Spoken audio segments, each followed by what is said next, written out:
We need to take the voices of our children seriously. They're telling us already the most crucial issues in their lives. They're sharing with us already the most poignant and meaningful questions they have. We need to listen and be willing to have a discussion that's uncomfortable or unfamiliar, or for which we might be unprepared, because they're asking. America's young people are in crisis. The next piece of advice you give is consider cutting activities, because both kids and adults are too busy, right? Absolutely. There's a phenomenon of the overly professional child who races around to one class and one course after school after the next. It's really time with your family in a very unstructured, loving, and spontaneous way that serves as the backbone for child development. That's why the last piece of advice you give is my favorite, which is just have fun. I mean, don't look upon this as a chore. Because if you have fun, you then relish the joy of just hanging out with them. And our short time on earth, parenting is probably the prime opportunity to, as an adult, grow. We deepen our capacity for love. We become wise. Many of our best leaders are fabulous parents. It's really one of the greatest benefits in living. And if it means, you know, having a food fight with your kids or staying up really late watching a movie, I mean, it's okay. Oh, it's the best. It's really the rarest opportunity to revisit what it is to be fully present and alive as an adult. Lisa Miller, Dr. Miller, thank you so much. Thank you for being here. Great to have you. Phase of stretching to try to embrace experiences that are understood non-mechanistically. Psychology now is growing, in a sense.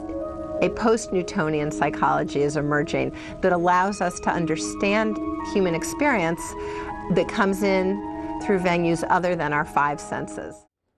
You know, Bev begins by talking about how she didn't have opportunities to be with her daughter, but then she corrects that and takes some responsibility, like she didn't create those. I mean, this is really mourning. This is a terrible, terrible mourning she's now facing.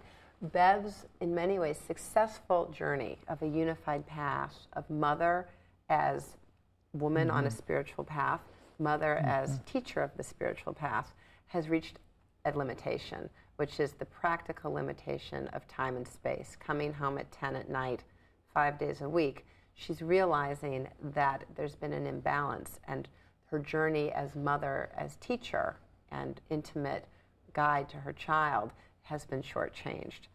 I hear Bev's mourning as indicating that the relationship, the spiritual opportunity of mother and child has been foreclosed. She has missed the opportunity with this last child.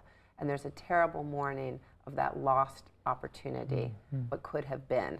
And yet, at the same time, a sense that perhaps in these last 4 years that the child's at home could be formed a loving, intimate relationship, and that the possibility to mother is still available. Let's move on to the next clip where she highlights her spiritual dilemma.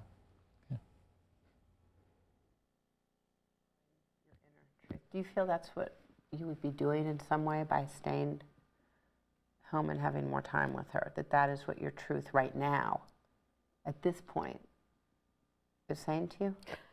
I'm afraid that it is. I'm afraid that my fear is that I will get wound up and blindsided by this carrot